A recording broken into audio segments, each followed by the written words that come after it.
Welcome to our NFL Week 5 video for the 2023 season. My name is Brock Page, and I've been dishing out free sports picks right here on YouTube since 2016. And if you want to see which one of these free plays on this video that I actually like the best, you may want to think about signing up for my NFL package. It gives you 3 premium NFL selections every single week for the next 30 days. And as an added bonus, you're also going to get access to all of my cheaper memberships for the next 30 days, absolutely free. Those picks are going to be included with your purchase. Once again, that site is patreon.com/BrockPage. And with that, let's go ahead and dive into some Sunday action. It's the London Jaguars taking on the Buffalo Bills, 9:30 a.m. Eastern kickoff across the pond in London. Buffalo's -5, totals 48. Now, the Bills won 3 straight, and they covered the point spread in all 3 of those victories. When it comes to offensive production, these guys actually put up 123 total points in those 3 wins I just mentioned. And a lot of that is thanks to quarterback Josh Allen. He's completing a league-best 75% of his passes. And, of course, his favorite target's been Stephon Diggs, who's averaging 100 yards a game receiving. Now they're facing a Jags defense on the other side of things who allows over 5.6 yards per play. When it comes to second half defense, Jacksonville is allowing more third quarter points than any other team in the league. Now injury-wise, Smoot is out, Washington's doubtful. Meanwhile, Agnew, Fatukasi, Allen, and Jones are also banged up for the Jags. Keep an eye on them. Now for Buffalo on the other side, White and Miller are out for them. Benford, Harris, Knox, Poyer, and Rousseau, they're all listed as questionable. Now, weather-wise, should be a nice day in London on Sunday. Slight breeze and partly cloudy by game time. Guys, I know it's morning for us. It's not morning for the folks in London. I know I shouldn't have to say that, but I think I do have to say that. It's morning time for us in the States, not morning for the folks across the pond. Now, total-wise, Buffalo saw unders against the likes of Washington and the Jets. Meanwhile, the Jags saw 2 out of their last 3 stay under the line. Give me the Bills, -5, under 48. Next game, Texans, Falcons, 1 o'clock East. Atlanta's -2 at home, totals 41. Now, the Falcons are on a 2-game skid, and they actually scored just 13 total points in those losses. Significant issues on offense. And obviously, the Falcons have major problems at that quarterback position. They're throwing for fewer yards a game than any other team in the league. And yes, that includes the Bears.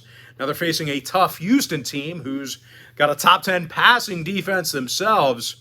And the Texans also tend to shut it down late in games on the defensive side. They're in the top 3 in the NFL in fewest fourth quarter points allowed. Jonathan Greenard has 3 sacks from the edge along with 16 tackles. And even if the Houston defense struggles, quarterback C.J. Stroud, he's going to keep you in it. He's looked really good. Does not look like a rookie. He's 3rd in the league in yards per completion. He's got no qualms about throwing it down the field. Now injury-wise, Jones, Tunzel, Collins, Mason, and Pierce are questionable for Houston. Johnson, Howard, and Green are out. Meanwhile, for Atlanta on the other side, Josh Ali, he's been put on the IR. Now, the Falcons' last 2 ball games fell under the total. 3-1 to the under for the entire season. Meanwhile, Houston saw unders against the likes of Pittsburgh and Baltimore. Give me the Texans +2, under 41. Next ball game, Panthers, Lions, 1 o'clock East. Detroit's laying 10 points here, double-digit favorite, totals 44.5. Now, we did see significant movement on both the side and the total in this one. Lions open 9, up to 10 flat. Total open 43.5, up to 44 and a hook. So we saw a 1-point move on both the side and the total. And I'll tell you what, I've got no real reason to fade the Lions here. They won their last 2 straight. They also went 3-1 against the spread in the month of September. And even though the Lions have been catapulted by some solid quarterback play from Jared Goff, it's actually been their defense that's really kept them competitive in games. The Lions are in the top 3 in the NFC right now in fewest yards allowed per game. As a matter of fact, Detroit currently has the #1 rush defense in the entire league right now. Jacobs and Branch have 50 tackles between the both of them. Aiden Hutchinson has 3.5 sacks from the edge. Now, Detroit's facing a Carolina team who's having all kinds of problems moving the football. These guys average fewer yards per play than any other team besides one. And when it comes to offensive discipline, the Panthers have none of it. This is the most heavily penalized offensive unit in the game. Absolute drive killers. Now, no real shock. Carolina has one of the worst rush defenses in the NFC as well. And when it comes to the injury list, Sanders, Charles, Ricky, Williams, Louvieux, Woods, and Jackson are questionable. Sullivan and Corbett are out. Meanwhile, for Detroit, Vaitai, Kabinda, St. Brown, Reynolds, Decker, Branch, Joseph, and Mosley are all questionable. Okwara and Gardner Johnson on the IR. Total-wise, the Lions did see unders against the likes of Atlanta and Kansas City. Meanwhile, Carolina's 3-1 to the under for the entire season. Give me the Lions -10, under 44.5.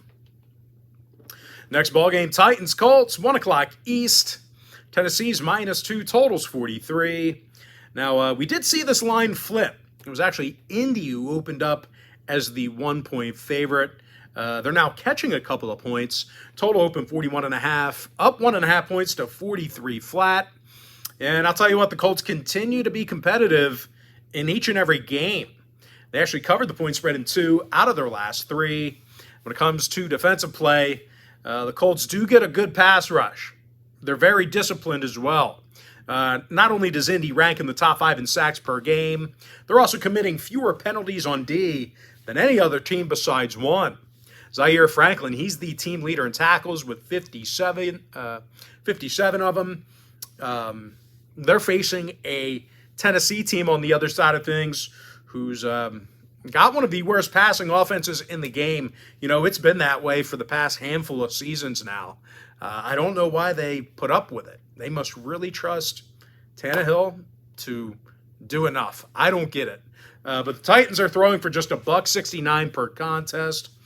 They also have issues protecting Ryan Tannehill.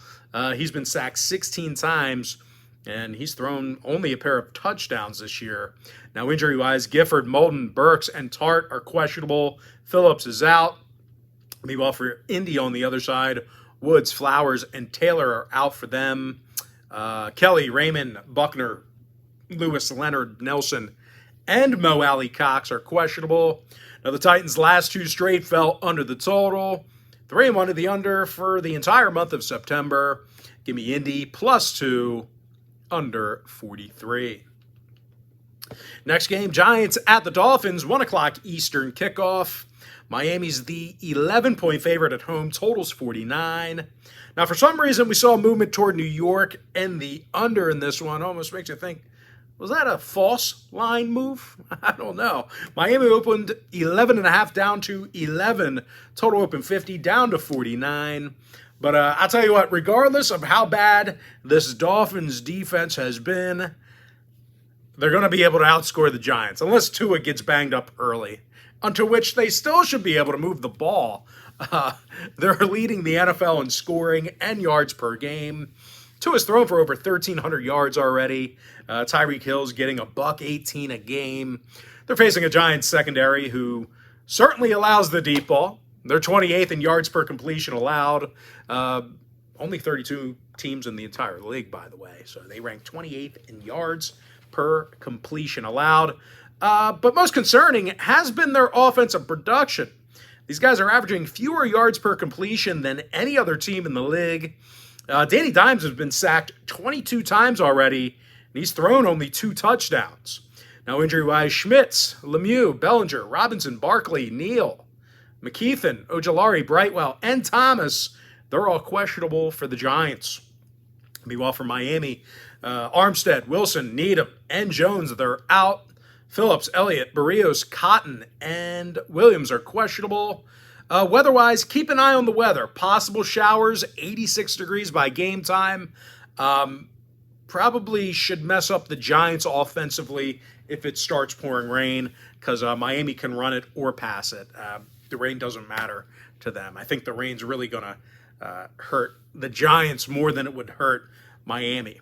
Now, total-wise, I don't think the Giants can score enough to help put this one over. Like I said, Dolphins D stinks, but the Giants are that bad with the ball in their hands. They did see their last 2 straight stay under the number. 3-1 to the under for the entire year. Give me Miami minus 11 under 49. Next matchup, Saints, Patriots, 1 o'clock East. New Orleans is the 1-point favorite. Total's 40. Now, we did see this line flip earlier in the week. Could probably end up as a pick'em. The Saints were catching one earlier in the week, now laying one. Total open 38.5 up to 40. Now the Saints are on a 2-game skid, and they've yet to cover a point spread. We're also looking at one of the worst offensive units in the NFL. These guys average just 15 points a game, and they're in the bottom 3 in the NFC in fourth quarter scoring. They're facing a tough Patriot defense who defends both the run and the pass pretty well.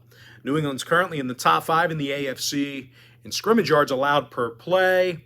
Duggar and Peppers have nearly 60 tackles between the both of them.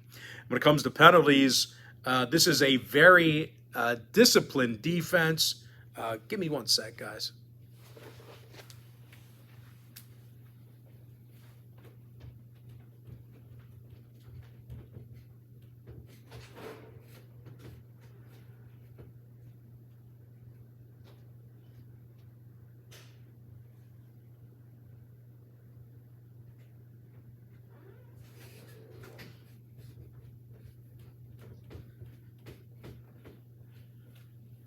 Sorry about that. Had something on the stove, and yeah, totally forgot about it.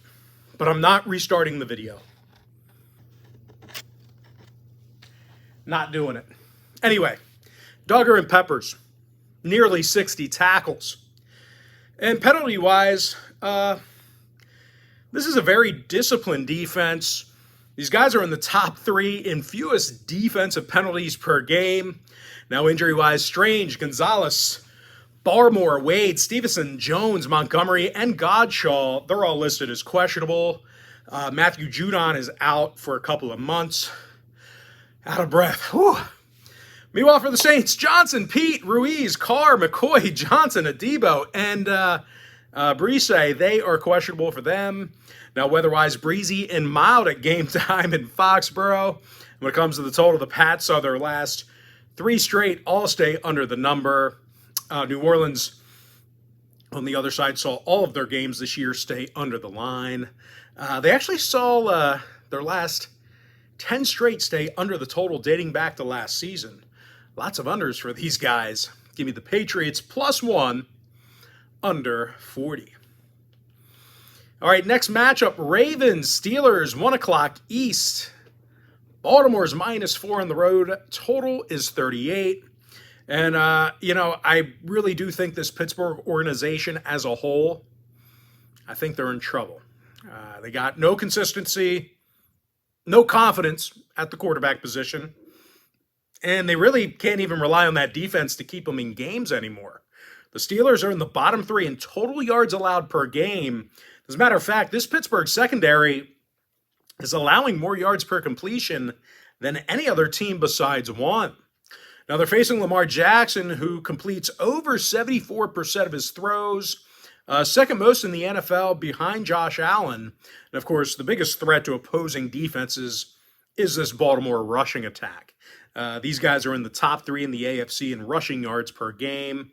Now, the real strength of this Baltimore franchise as a whole this year, it's been that very tough defense. Several different categories they lead the league in right now. They're currently first in yards allowed per play, first in yards allowed per completion. They're also giving up fewer first quarter points than any other defense in the league. Now, injury-wise, Leal, Daniels, Harvin, Freiermuth, Holcomb, Pickett, and Okorafor are questionable for Pittsburgh. Dan Moore Jr. is out. Meanwhile, for the Ravens, Ojabo and Mitchell are out for them. Humphrey, Armour Davis, Oweh, Worley, Hill, Beckham, and Moses are questionable. When it comes to the weather report, mostly sunny and breezy by game time. Looks like about 55 degrees in the Steel City.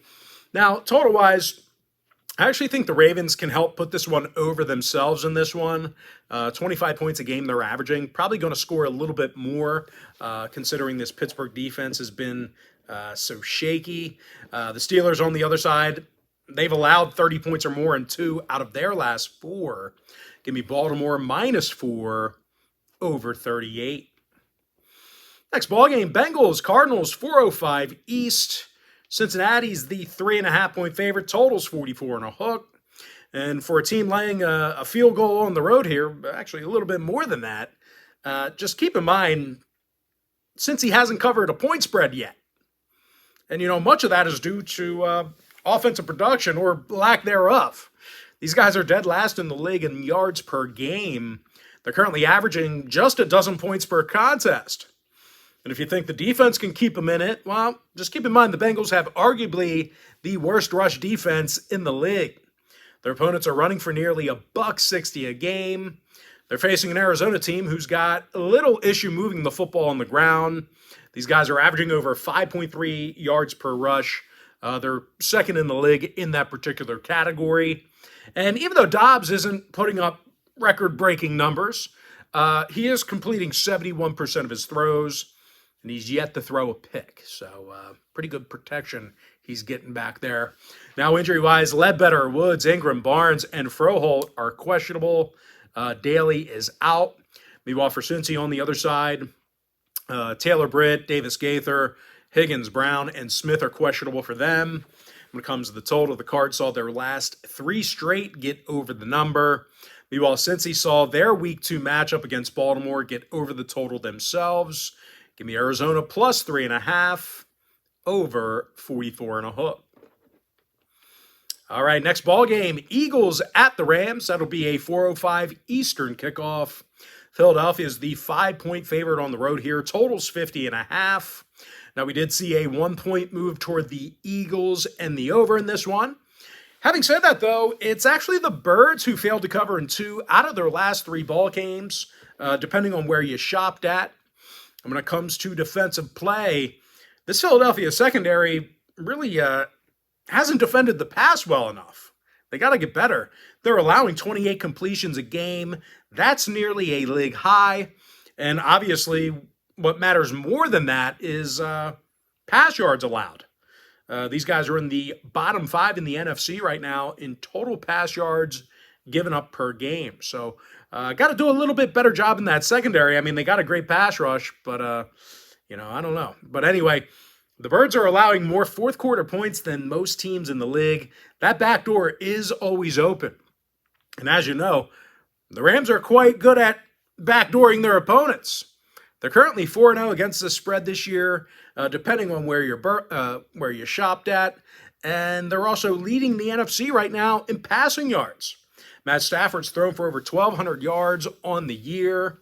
The combination of Nakua and Atwell, they're averaging nearly 200 yards a game between the both of them receiving-wise.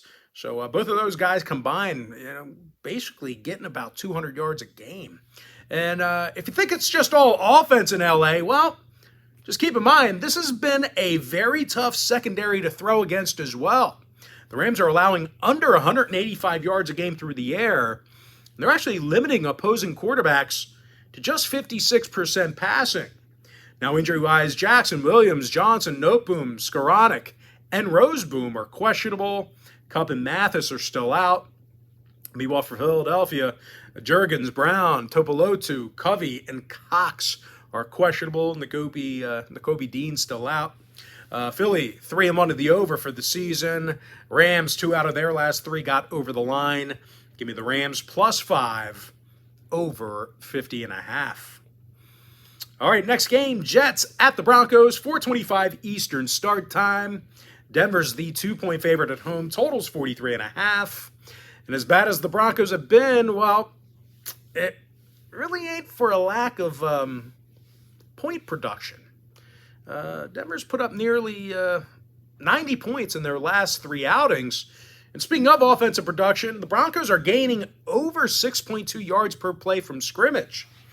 They're actually in the top 5 in the NFL in that particular category. They're facing a Jets team on the other side who does have issues defending the run. These guys allow nearly $150 a game on the ground.